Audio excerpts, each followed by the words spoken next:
I would provoke my mother to come after me, to stay away from my brother. You know, I was afraid the things that she was doing to me, that she was going to do to him. This is what mothers and sons do, and no one talks about it. It's like a big secret.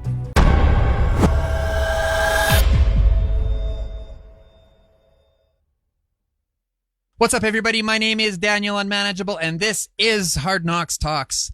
Tonight's guest, person in recovery, Chalie Benoit from Philadelphia, Pennsylvania, is here to share his inspiring story of overcoming addiction, and we are going to meet him right after this.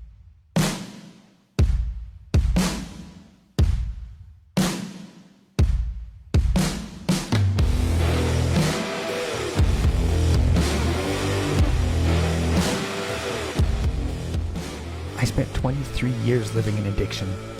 16 of those years, I worked as a Red Seal tradesperson in Saskatchewan and Northern Alberta. During that time, I made many mistakes and took more than a few hard knocks. I went from tradesman to business owner to hiding from gang members and dumpster diving. But with that lived experience, I've decided to try and make a change. I've dedicated my life to raising awareness and promoting change in the fields of substance use and psychological health and safety. So join me and my guests as we take off the blinders around mental health in our communities and at work, and shine a light on what's working and what's not working in the fields of mental health and occupational health and safety. I'm Daniel Unmanageable, and I'll be your host, and this is Hard Knocks Talks.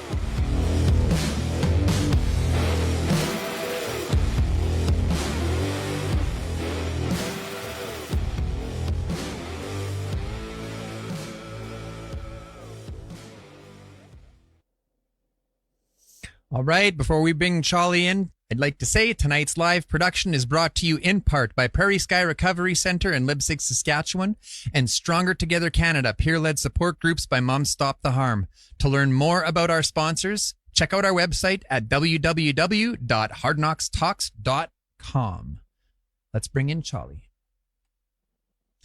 What's up, man? Hey, how you doing, Daniel? I'm doing well now.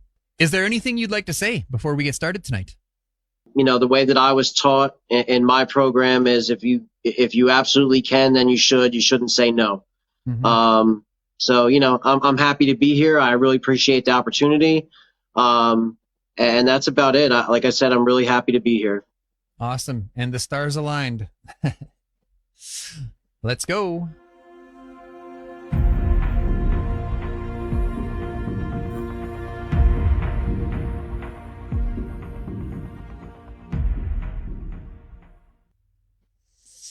All right, man. Well, why don't we start at the beginning? Tell us a little bit about what it was like growing up.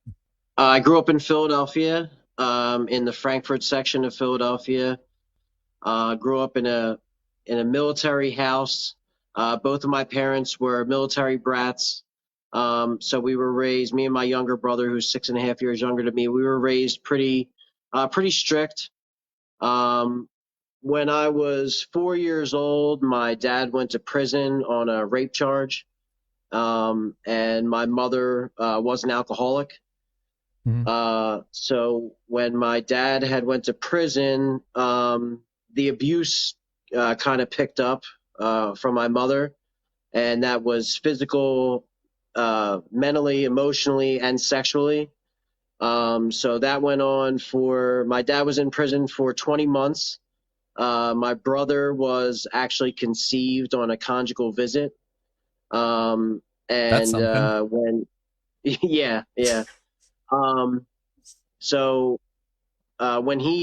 he came home, my mom was still pregnant with my younger brother. And then he was born, and, the abuse continued. My dad worked a lot. You know, he was the only one that worked at that time. My mom stayed home with me and my brother. And, you know, as we got a little bit older, you know, I would provoke my mother to come after me, to stay away from my brother. How old were you? You know, I don't know, I guess about the time my brother was a year old. So about like 7, 8 is when I started to do that. You know, I was afraid the things that she was doing to me, that she was going to do to him. But I was also told that the things, you know, specifically the sexual abuse, that this is what mothers and sons do, and no one talks about it. It's like a big secret. And I could remember like going to school and being with friends and thinking to myself like, wow, that's what, so and so and their mom do, and no one talks about it. And then when I was about 8 or 9 years old, the sexual abuse stopped. And as weird as this is going to sound, that was upsetting for me at the time, because I guess, being that young of a child, I related what was going on with love, right? So when it stopped, I didn't understand why. And I thought that it meant that my mom didn't love me anymore. But very quickly after that, I can remember being in school and starting to be taught about things, like towards the end of elementary school and then into middle school, about, people touching you in your private area, and that's not okay, and all those things. And then really starting to put together that this wasn't normal. So was there a point, like, do you remember the moment where you realized, like, holy cow, this has been going on for a long time and like it's not right?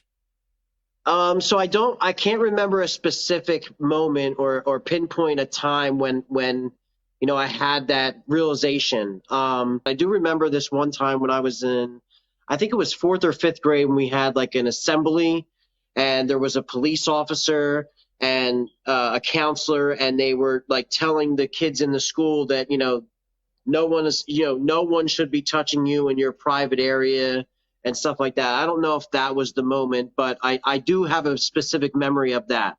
And then being very, very confused about, everything surrounding that.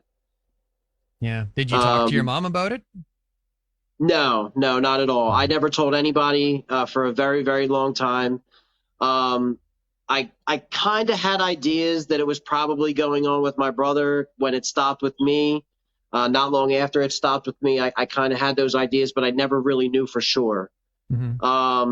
But the physical abuse continued, and it was pretty severe. And then when I was 11, my parents got divorced, and my father was very bitter, and he never had a nice thing to say about my mom.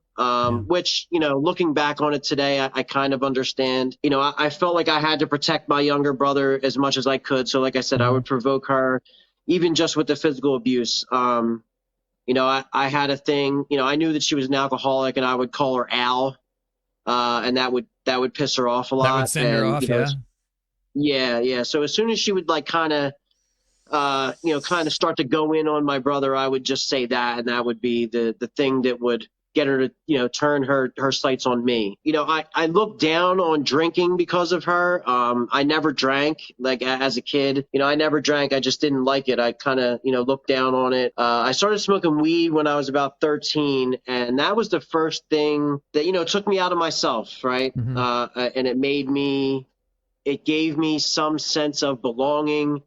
I was also very confused about where I fit in as a young teenager. How do you mean, like where you fit in? Do you mean like in cliques of friends, or in your family unit, or what? So in my cliques of friends, I grew up in the inner city. I had a very diverse group of friends, as far as, different races, and, the neighborhood that I grew up in was pretty diverse. I played football and basketball, and so I had that group of friends. And then I also had the group of friends that, listened to hip hop and smoked weed and did those things. But I also was very engulfed in the grunge era of the early 90s. So like I used to have friends that would say that, like, I was hip hop from the waist down, and I was rock and roll from the waist up, because I would wear Guess jeans and Jordans, but then I would have like a Smashing Pumpkins t-shirt on and long hair. And then also had like, the group of jock friends. So I never really felt like I fit in all the way in any of those groups. I would talk different in certain groups. And that was just my way of, I guess fitting in or trying to fit in somewhere. So did you smoke weed? Like you said, you tried it at 13. Were you smoking it regularly right away? And like, did you smoke it with all of your groups of friends, or did you have to hide it, or what?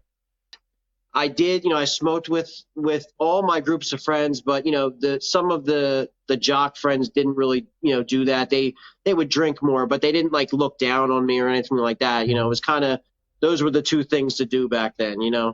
Yeah. So did you get into any trouble as a teenager? Like getting caught by the cops, at like parties and stuff like that. But I never really got in any major trouble like when I was a kid. Never locked up, never sent away or anything like that. I basically only graduated school because of sports. I did cut some classes and I would pay other people to do work for me and stuff like that. If it wasn't for sports, there's no way in the world I would have graduated. So I kept just enough on the straight and narrow so that they wouldn't take that away from me. So, you graduated. Then what?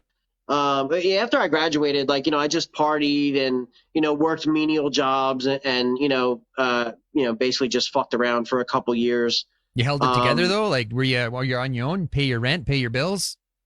Yeah, absolutely. I, smoked a whole lot of weed, right? And, did other little things here and there. Tried ecstasy a couple times, tried coke a couple times, but nothing, nothing major. My life was still manageable, right? And then when I was 21, I got hurt at work. So I was working as a loss prevention officer at Saks Fifth Avenue, right, catching shoplifters. Me and another guy chased this guy onto the parking lot, and we got into a scuffle, and I ended up breaking a couple ribs. So I went to the hospital, and they sent me home with a script of perks, and I fell in love. That script was gone much quicker than it was supposed to be. Oh, so it was right away. Like, you took one, and you're like, yeah, I would need like 5 more of those.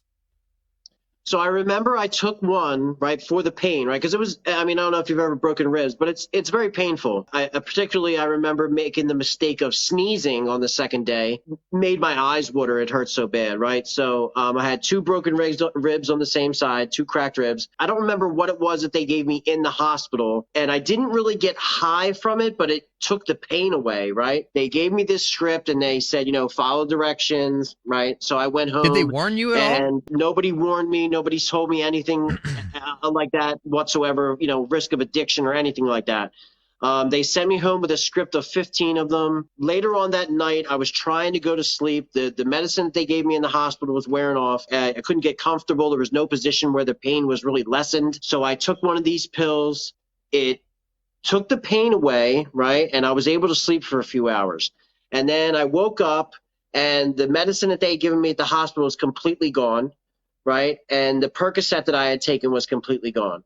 So I took another one. I was maybe like 4 or 5 hours later. I took another one, and it took the pain away, but it also gave me a little bit of a high. And I was like, wow, this is cool. Right. And then I smoked a blunt right behind it and was like, this is pretty awesome. And that script just went right after that. Feeling that the opiates gave me, I chased that feeling for the next 20 years. And that's just the reality of it, right? I found my DOC, and I fell in love. How long was it until the system was like, no, that's all you're getting? Well, so that was just what they sent me home with. They weren't going to give me any more. And, I had a lot of friends, look, like I said, I'm from the inner city, and I had a lot of friends, and particularly people I'm sure know about Philadelphia Today. There was a whole series on intervention, 6-part series about Kensington and all that, right? And the neighborhood that I grew up in was the neighborhood right over from Kensington. So there was guys I grew up with and guys I went to high school with and friends of friends, and everybody, kind of had their hands in somewhere, one way or the other.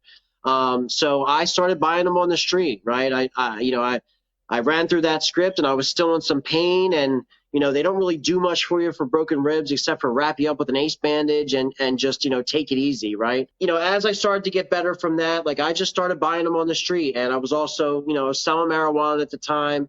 So I would, trade off and do other things, right? And I kind of limped along that way for a few years. My life was unmanageable, don't get me wrong.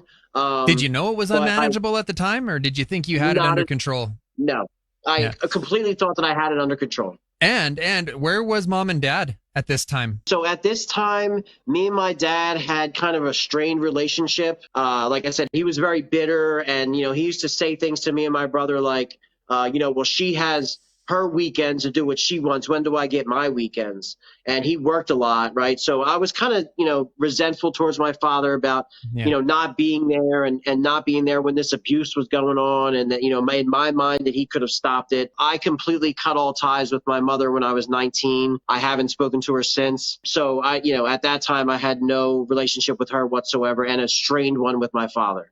My life was unmanageable at times, but I was able to, get a decent job, and I was able to hold down that job for quite some time. It just kind of went that way for quite a few years, right? Where I smoked weed all the time and I ate perks here and there. It wasn't anything crazy, but I was making decent money, and, and that's just kind of how it went, right? When I was 27, I was in a relationship with somebody who had 2 kids. Their fathers weren't really in their life.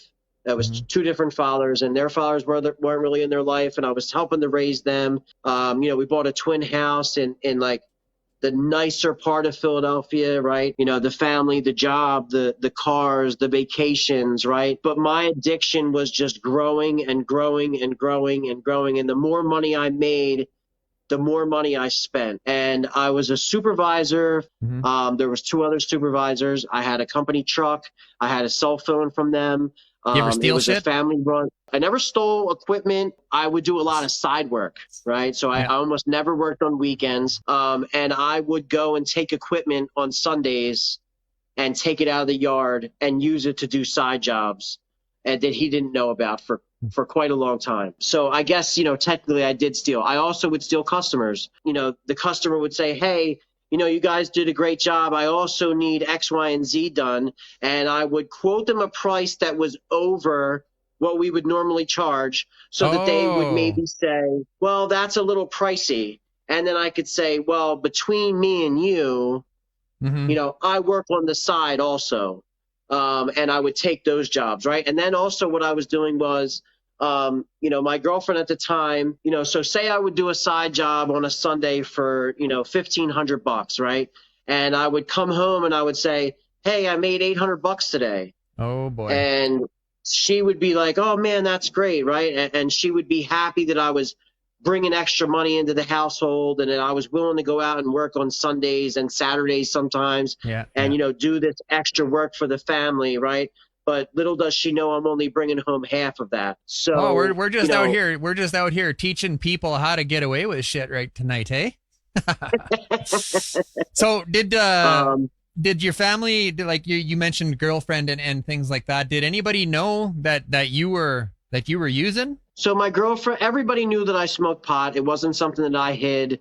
Everybody knew it. I mean, you'd be a fool not to. I pretty much smelled like it constantly. I smoked a lot of marijuana at that time. Like, I mean, a lot. And I was selling it. And listen, I'm not going to, I wasn't Scarface, or I wasn't any type of kingpin or anything like that, right? But I basically sold just enough to, a close like 10 to 15 friends and family members, so that I didn't have to pay for my own, was essentially what it was. But my girlfriend also knew that I did do perks, but she didn't fully understand like what was going on until 2011. That was kind of the beginning, like the really bad parts of my life. In 2011, she kind of started to figure out some things financially. Things were getting a little bit backed up, and I was taking money out of this account. Financial things were starting to come up, and she was starting to put 2 and 2 together. And she confronted me about it. And, for the first time, like, I was honest, sort of, right? I was like half honest. And I did tell her that, that I thought that maybe I have a problem, right? So was she surprised? She was surprised about the lying that I had done to get away with it for a few years. And I did cop to some of the things that I did. I didn't tell the whole story, right? I wasn't 100% honest, because I still wanted to do what I was doing. But so she had told a friend of hers whose husband was big in AA, right? And he was kind of well known around Philadelphia. A lot of guys knew him. He had a lot of years sober. And so she talked to his wife, I'm sorry. I was going to try to kick at home, right? Like, we all try to be our own doctor and our own detox and all that. Everything's fine, right, until day 3. Right. Am I right or no? No, you're 100% right. I mean, I wouldn't say 100%. fine, but not like, not like this is going to kill me until day 3. Yeah. Oxys were in full swing, right? Yeah. And I had a pretty vicious habit when it came to those, right? Oxys or fentanyl? I had oxys. The real ones. The real ones, and then into the coated ones, right? Yeah. So when the real ones were out, when they first came out, I'm sorry, I'll back up like just a little bit, right? So when the real ones came out, there was a woman who was a friend of the family who lived out in the suburbs, didn't know nothing about nothing, right? But she did know that I sold marijuana, right? And she had lupus, and they were giving her 90 80s a month, right? Ooh.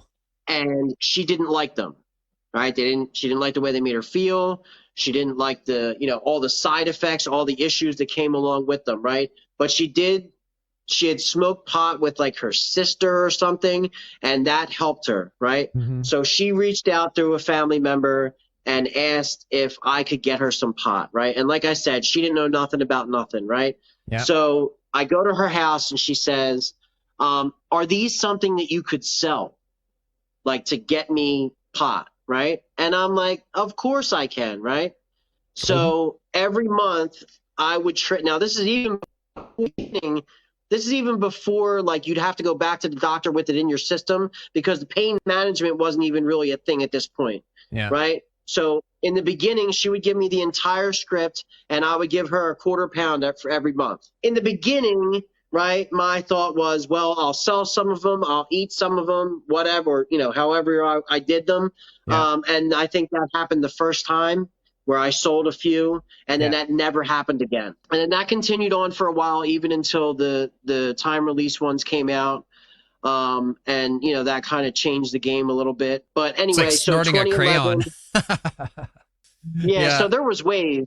I mean, there was ways around it. Like I was never a chemist. I was never a chemist. I tried. Believe me, I could tell you stories of chemistry, but I remember we got those 60s that were, and you try to crush them and they're just like candle wax.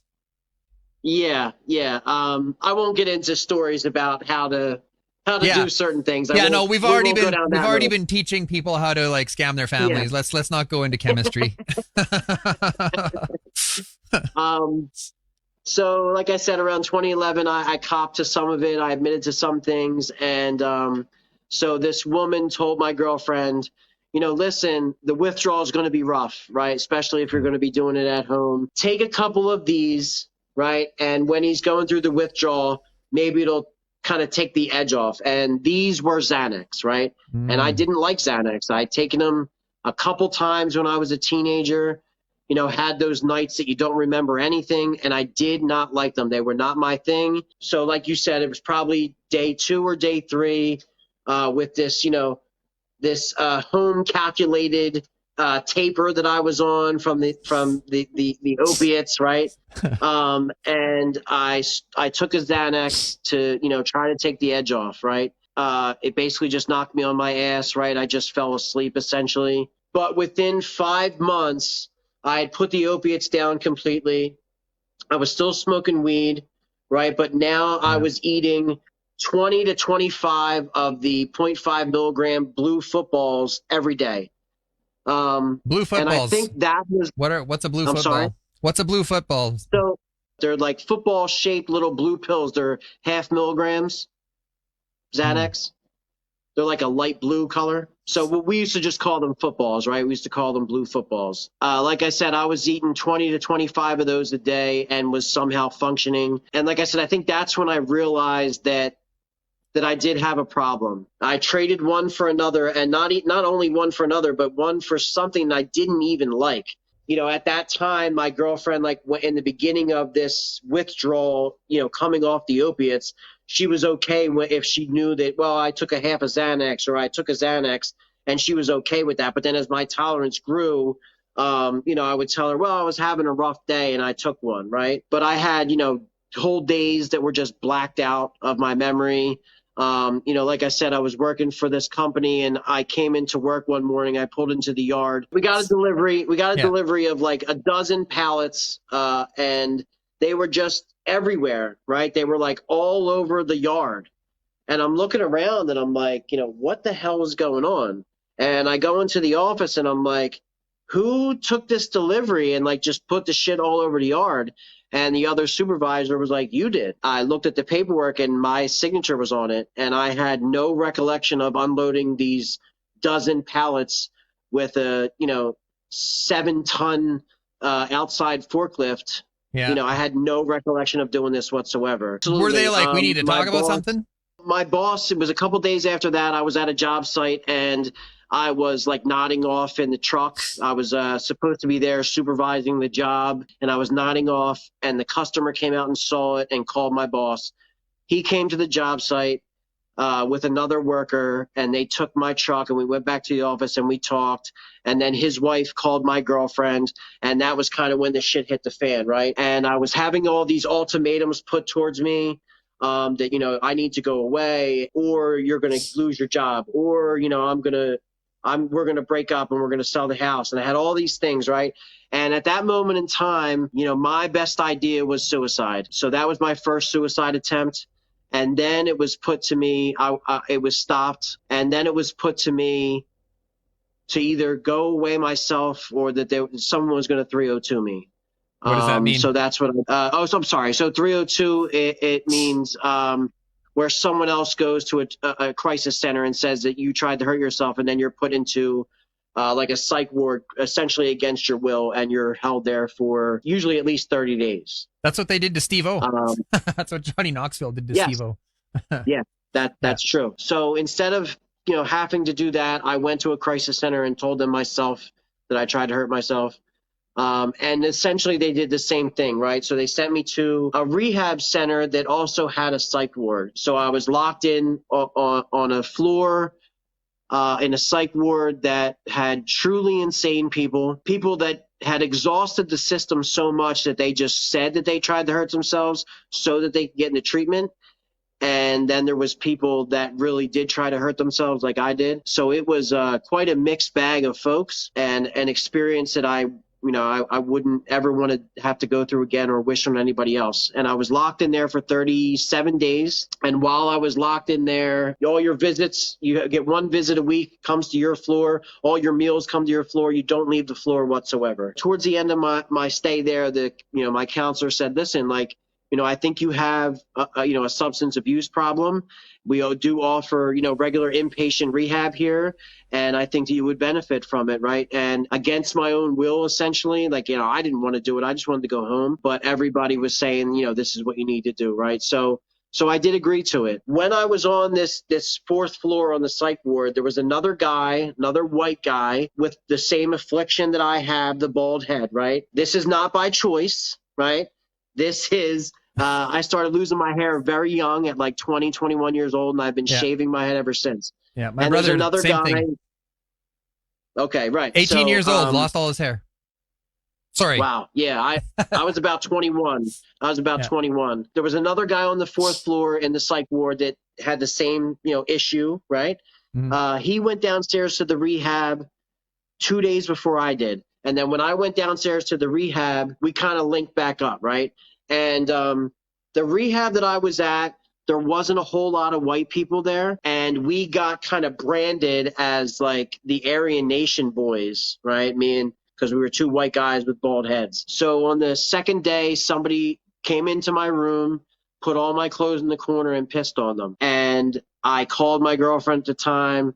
And I told her, listen, I'm not staying here. So either you're going to come get me, or I'm going to fight my way through the next 30 days or whatever it is. And I'm going to catch a case and, all this bullshit. And, listen, don't get me wrong. I can admit today that some of that was just dope fiending my way out the door. Right. So she came and picked me up. I went home. I probably lasted 2 weeks. When I was in that rehab, the rehab part of it for those 2 or 3 days, I believe it was, that was my first introduction to any type of fellowship, right? We had AA that would come in, they come into, treatment centers and bring the meeting in. And that was my first introduction to that. And then when I went home, I lasted about 2 weeks. I went back to using and was kind of hiding it, but not real great. And then I started to go to AA meetings, but I was still using, I was still getting high, going to those meetings. Did they know? Did and they call you out on it? Yeah, there was a couple people that did. So I just started going to different ones. Being from Philadelphia, there's a lot of addiction here, but there's also a lot of recovery, right? There's a lot of recovery in Philly because those two things kind of go hand in hand. So I would just make a different meeting, and I would go to different meetings all over the city and just outside the city in the suburbs, right over the river in New Jersey, whatever. I started going to those meetings and like I said, I didn't really listen. I didn't put in any type of work or, do any of the things that they told me to do. I would basically just go and listen and, and not listen, I'm sorry. And then just use that time to, get high or sometimes, tell my girlfriend that I was going to a meeting and I really wasn't. So between that time coming home, things just progressively got worse and worse, right? What finally did it? Like, what was it, like a pinnacle moment? Something really bad happened, or did you just have 8 seconds of clarity? That didn't really happen until 2017. So I had a couple different stints, a couple different rehabs, a couple detoxes, a couple different stints of a few months here and a few months there of, clean and sober time. And then in 2017, everything was gone, right? The girl was gone, the family was gone, the job was gone, the house was sold, which we had only been in for a few years, so we didn't really get anything out of it. We just were able to get away from it, essentially. Now I am staying at my dad's apartment, who is very ill at this time and has a hospital in his living room and has, 1-bedroom apartment. And I'm living in this apartment, and my entire world is in a 4-block radius, right? All I do is use. That's basically what my entire life has become, right? Yeah. I'm doing other things that I hadn't never really done before. I'm into opiates. I'm into cocaine. I'm into Adderall. Whatever. Basically, I really just become a trash can at that point. And things were bleak, right? And that was my bottom. Like a lot of people talk about, that really was my bottom. A couple different stints of like I said, of rehab and stuff like that. Like I had this. These thoughts, like, I hear all the time people say, it's hard to go out and use with a head full of whatever your fellowship is, right? Whether that's AA or NA, like it's tough to go out drinking when you got a head full of AA, right? It just wrecks it. It just destroys it. It's not fun anymore. You have a problem. 100%. Just walking through that front door is like a statement of powerlessness. So once you do that, there's no going back. Right. Yeah. And that's kind of where I was. Like I had, like I said, a couple different stints of clean time, and I knew just enough the program that it kind of stuck in the back of my head, like, hey, you've seen it, some of these people, right? But I also wanted out. I just wanted the pain to stop. So after another suicide attempt, unsuccessful, obviously, and then, was given that ultimatum again, and I said, listen, I don't want to go to another psych ward, right? Because the psych ward, they're not focused on recovery. That's really not what it's about, right? So I said, let me try to get into this detox. So I waited, I think it was 2 or 3 days. I had to call every day to get into this detox. I finally got into the detox and then was sent to an inpatient rehab. In 2017, I went there. It was my second time going there. And I really, I dug in, right? And I kind of found my place in NA. I got a sponsor, but I didn't use them the way I should. I did do a little bit of step work, but I got a home group. I got involved. I made meetings, and I did my 30 days in inpatient, 90 days in the halfway house. I went back to work. I got a decent job and then moved up to that 3rd floor, and I lived up there for about 3 months. As we do, right, in early recovery, I start chasing women, right? Oh, you did? And I'm on, of course. You dog you. I waited to 90 days. How long did you wait? Well, how long did I wait? Probably about 60, that first 30 days when you're an inpatient, you don't get a phone, you can't go anywhere, right? Yeah. But as soon as I hit that halfway house and they give you your phone back and you're able to go out and go to work and go to meetings, I went to meetings in the very beginning, kind of half and half, right? To get that hope shot, but also hopefully there was a girl walking in that was cute. You know what I mean? You know, towards the end of, you know, that last time, like my dad was getting fentanyl patches and I was using those and I was, you know, cutting them in strips and snuffing them, you know, and after just, you know, quite a few years of neglect and using different substances and all types of things, my teeth were a fucking mess, right? Yeah. So these are not mine. These are new. They're just over a year old. Looking right? sharp. Thank you. I appreciate it. I had probably 4 teeth in my mouth and was running around here like I, you know, thought that I was somebody, right? But I start playing Plenty of Fish. I start playing Tinder. I'm going to meet, whatever, right? But my life is getting better as far as my recovery goes, right? Because of, you know, the program that I was working and you know, being willing, right? Being open, honest, open-mindedness and willingness, right? All those things were starting to come together, and my life was starting to get better with a minimal amount of work, right? Yeah. Basically just not picking up and making meetings. Yeah. But I started to see it, and it started to give me that hope that this thing is possible, right? So with about 9 months clean, I'm living in this recovery house setting, right? Things are good. I have a decent job. Mm-hmm. You know, things are starting to go well, right? So I'm on Plenty of Fish one night, and I see this girl that I dated like 20 years ago. She lives right over the river from Pennsylvania into New Jersey. And I see her on there, and I'm like, man, that's weird, right? Like, we dated when I was like 19 or 20 years old. And so I message her. We start talking. We end up going out on a date like the next weekend or whatever it was. We go out to dinner. And then we start talking all the time, and, you know, things are going well. And she says, well, how about you come over and move in over here, right? She has this little apartment right over the bridge, about 8 miles away. And, you know, she drinks socially. She's, you know, normal. Sounded like a good idea. So I move over there. Now, like I said, I'm 8 miles away from where I grew up. I'm 8 miles away from where my base is. I'm 8 miles away from where my people are. I'm 8 miles away from where my home group is. And I move over there and I disconnect myself from all of that. I probably made 2 meetings in New Jersey and essentially just white knuckling it. I stayed clean for 26 months and I got a better job, and we got another apartment, and we got a car, and you know, things were going pretty well, right? I'm working in a warehouse as like a semi-pseudo supervisor for the biggest publishing company in the United States. And I got this, you know, this nice car and this nice apartment and the girl, and things are good, right? But nothing bad has happened, really, right? I'm just coasting essentially at this point, and really didn't have any reason to go back to my old life. So did you I feel worked on the first gratitude shift. at that time? Like, were you grateful I for did. the girlfriend and the job and the things? Like, did Yes. you? Yeah.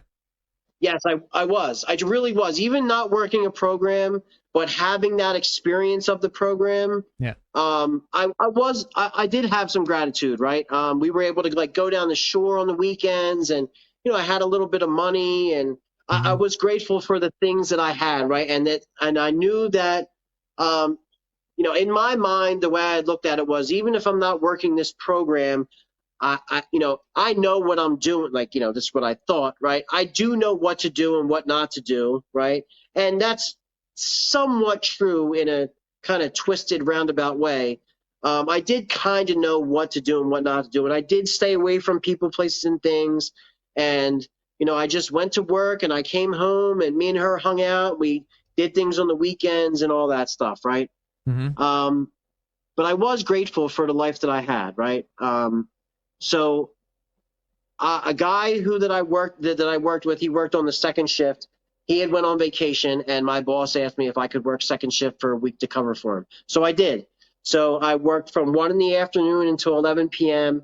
And I don't know, I'm almost towards the end of that week of doing that. And I come home from work. I get done at 11 o'clock. I come home, and I come in, you know, girlfriend sitting Indian style on the bed, and I say hello to her. We talk for a few minutes, and I said, look, I'm going to go jump in the shower, right? I go in the shower, and I come out, and she is still sitting Indian style, but she's slumped over, like face first on the bed. And I see her like that, and I go over, and I pick her head up, and she's got blood coming out of her nose. And, you know, I don't know what the hell's going on, right? And I had been trained for CPR a few times up to that point. So, I check for a pulse, I check her breathing and stuff like that, and I pull her down off the bed onto the floor to the hard surface, and I start doing CPR. And I call 911, and they come, and the way our apartment was set up, like I would have had to have gone downstairs and let them in, and I would have, had to stop doing CPR. And we live in this really small town, and the firehouse is like literally a minute and a half away, and they come very quickly, and I tell the operator to tell them to kick the door in because I'm not going to stop CPR. They come in, they continue the CPR. They ask me if she uses drugs. I tell them no. But, this is 2019, so, they do hit her with Narcan, doesn't work. They take her to the hospital, and she had a brain aneurysm and was being kept alive on machines. And, I called her parents and her sister, and they came to the hospital, and they had to make the decision to the following afternoon. This was, midnight or whatever it was. So about 12 hours later, at 12 o'clock in the afternoon the next day, they made the decision to pull the plug. And she passed within about 3 minutes. She flatlined. And it totally broke me, right? I had no one and nothing to fall back on, right? I had no program. I had no people in the program. And because of the, complete path of wreckage that I had left during my active addiction, I still didn't really have family members back in my life. And the day of her funeral, I smoked a blunt with my neighbor, and my neighbor knew that I was, in recovery, right? And I went over to his house. His wife had made me, a big tray of food, and he said, I was over there hanging out for a while, and he said, listen, man, like I'm not trying to kick you out, but like, I want to smoke this blunt and go to bed, and I know you don't do that. And I was like, nah, it's fine, you can let me hit it. And he's like, are you sure? And I'm like, yeah, it's fine, right? And I already knew what that meant, right? I mean, before I even took a hit of the blunt, I knew what this meant. I knew where this was going to go. I have a track record. This is how it starts every time for me. I smoked, and I went back to my apartment and, started playing the 6 degrees of drug dealer, trying to go through this Facebook friend and that Facebook friend and texting this person and bing, bang, boom, boom. And the next thing you know, I find somebody back over in Philly, because I'm in Jersey, back over in Philly down in Center City, who's selling Percocet 30s. And I'm off and running again, right? And after about a month or so, obviously things become unmanageable. But I'm also able to finesse the situation, and, everyone feels bad for me, right? Everyone at the job feels bad for me. Everyone that I do have in my life feels bad for me, and because of what has happened, and people don't really know how to talk to me. And, everybody just says, I'm so sorry, right? So I'm able to kind of finesse that situation into, manipulating people into when they don't really know that I'm using, but, I'm coming in late to work, or I'm calling out or whatever. And everyone's just chalking it up to, he's going through something right now. Mm-hmm. So after about a month or so, I go and grab like 5 30s from this guy, and I come back to the apartment, and I crush 2 of them up, and I run them, and I go out, right? And I wake up like 4 hours later with blood coming out of my nose. I feel like I got beat up, right? Like I got jumped by 6 guys with pipes. And now I'm, almost 3 years away from everything, and I don't know anything about these fake 30s that are out. I don't know anything about these pressed pills and fentanyl. The only fentanyl that I know was in the patch form that I was getting from my dad like a few years before this. So I don't know any of this stuff that's going on, really. I'm very ignorant and naive to what's going on, right? So I Google it, and I find out about these fake pressed fentanyl, perk 30s. And I'm like, man, this is crazy. You know what I mean? I can't believe this. But I have 3 left. And I'm not going to let those go to waste, right? So I did it safely, right? Ooh. And I would just do like a half at a time to see how I reacted to it. And then continue to go back to that person because I got more bang for my buck. And every time I went to him, I would make sure that they were the fake ones, right? If he had real ones, I didn't want them. And then I found, a couple other plugs that had the fake ones. And within 5 months, I lost everything. So I'm a sneakerhead, right? So I had about 30 pair of sneakers gone. Couple watches gone, clothing gone, everything must go. Bottom of the barrel sale prices, right? Selling things from the apartment, crash the car, catch a DUI, lose the job, right? Because I go into work getting ready to run a 12-ton Terret forklift, and I am mangled. And my boss is like, "Yeah, I need you to take this urine test." And I'm like, "You really want to waste it? Because I'm gonna burn through the bottom of that cup." And so I get fired from the job, right? Then her parents start to, see what's going on. They know my history, right? But they also still feel bad for me, right? So now I'm 3 months behind on the rent. And I'm on the second floor, and on the first floor is a deli. And the guy who runs the deli is the owner of the entire building, and he's downstairs from me every day from 7 a.m. to 7 p.m., and I'm tiptoeing around the apartment so he doesn't know I'm there because I haven't paid him rent in 3 months, right? And the only time I'm leaving the apartment is to cop. I am completely isolated from everybody, right? But I know that there's another way, right? Like I talked about before. I'm doing all this with a head full of NA and even just a head full of recovery of how things were before, right? And so on February 20th of 2020, after the sheriffs came to the apartment and evicted me, and I was only able to take, what I could carry in a couple of bags. I still had a Pennsylvania license or ID, and I came back over the bridge, and I went to a crisis center, and I told them that I needed help. And they sent me back to the same rehab that I went to 2 other times, self-help. And I'm sorry, first they sent me to another rehab for inpatient, and then I went straight to the halfway house at self-help. So my clean date is February 20th of 2020. When I was in inpatient rehab is when COVID kicked off. And, I say this all the time, right? Like I had some experience around here before, but anybody who got clean or sober for their first time during COVID, more fucking like you have all my respect in the world, right? Because I went through it and I knew how difficult it was for me having some experience before. And if you did it if you did it at all during that time, fucking hats off to you. I was thinking when that was happening, when that was happening, I was thinking that exact same thing, trying to go to Zoom meetings and stuff like that. I'm like, man, if I was just coming in right now, I don't know, man. I don't know. Yeah. Anybody who did it for the first time during COVID and all that, like, man, you have all my respect. But right, like, listen, like as much as I didn't love Zoom, right, it's what we had at the time.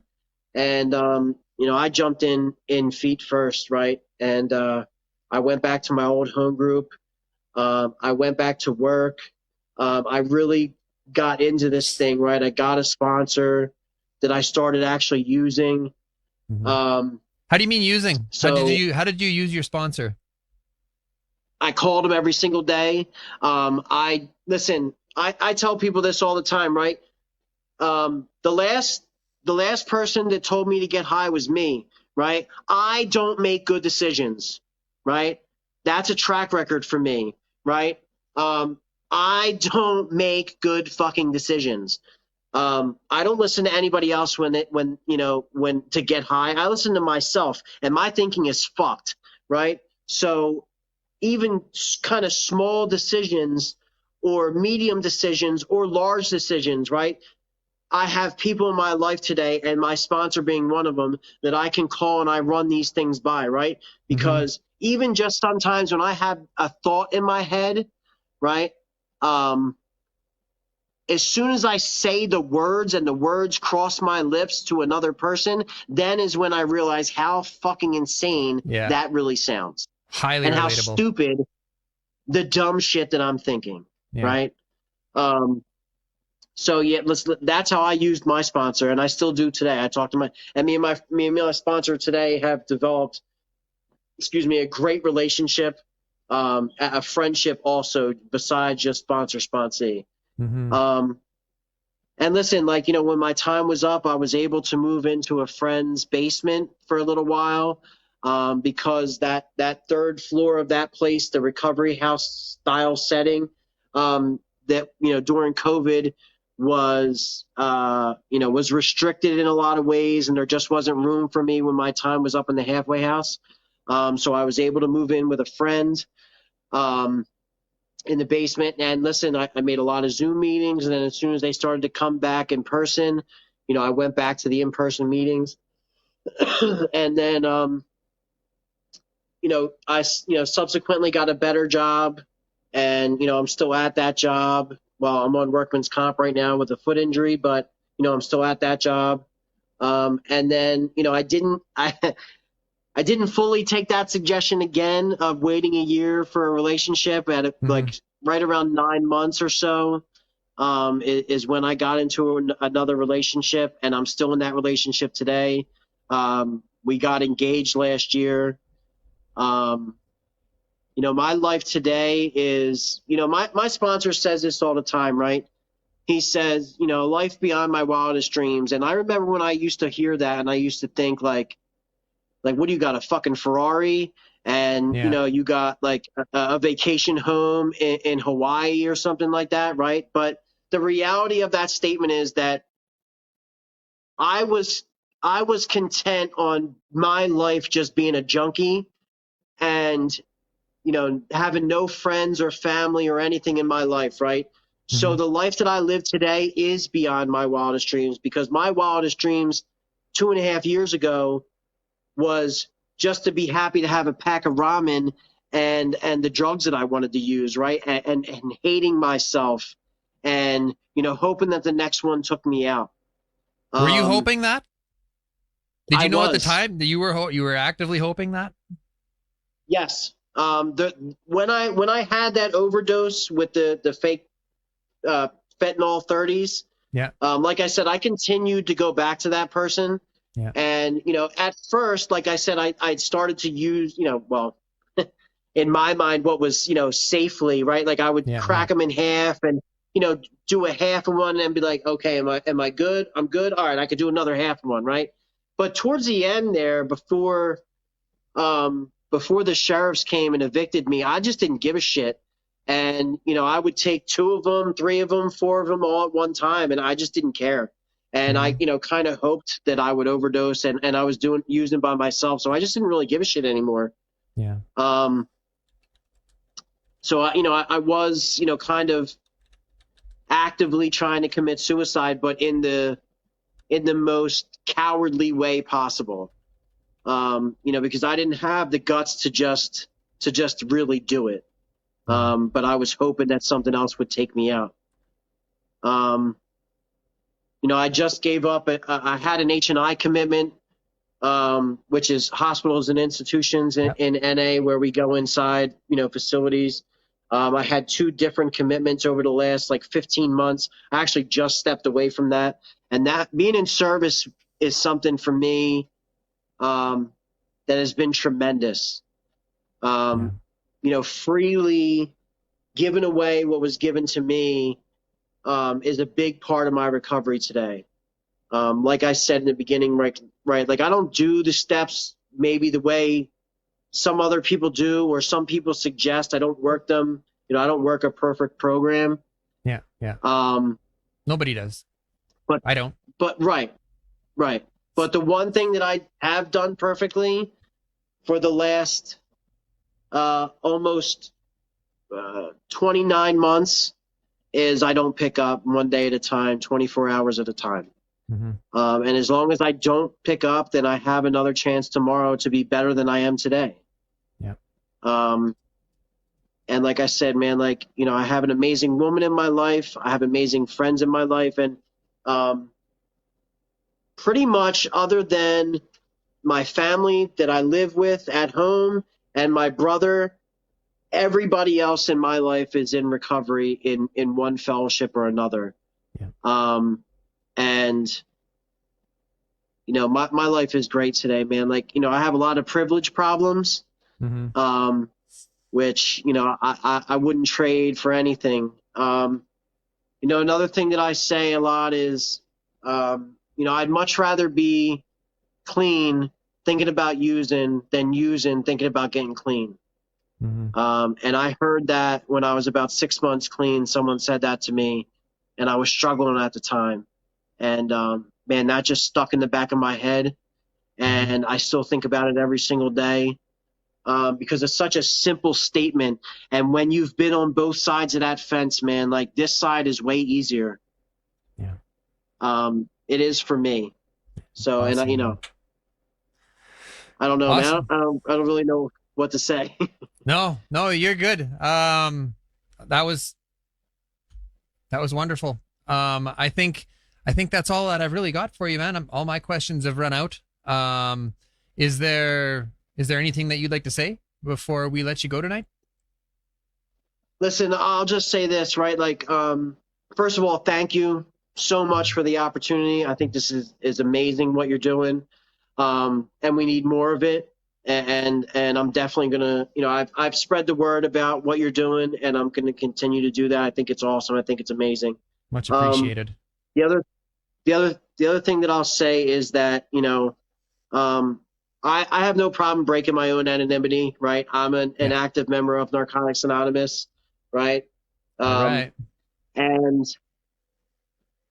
But I also, listen, this is what works for me, right? I've tried other things. I've tried other ways, and those things haven't worked. This is the thing that works for me, but I also don't look down on anybody else's recovery, what that looks like. Yeah. Whether that's another fellowship, whether that's Matt, whatever it is, right? I don't look down on other people's recovery. I just worry about my own recovery. And like I said, this is just the way that I've chosen to do it, and it's what works for me. It may not work for you. Maybe you need something else. And, you know, like you said in the beginning, right, we kind of linked up through TikTok. And even TikTok has been great for me, man. I know that I was so reluctant to get into it when you know, when I first heard about it. Thought it was just this kids dancing app, right? But it's been awesome, man. And we have a large community on there. What's your name on TikTok so people can find you? So my name is Jimmy, Jimmy, Sprinkle, Sprinkle 23. So Jimmy Sprinkle 23. Awesome. All right, man. Well, something else? No, that's okay. Just thank you again for the opportunity. I really, really appreciate it. Yeah. And thank you so much for coming at such short notice. Thank you for sharing your experience, strength, and hope with us. And we'll let you go, my friend. We'll see you out there in TikTok land. Thank you, brother. I appreciate it. Take care.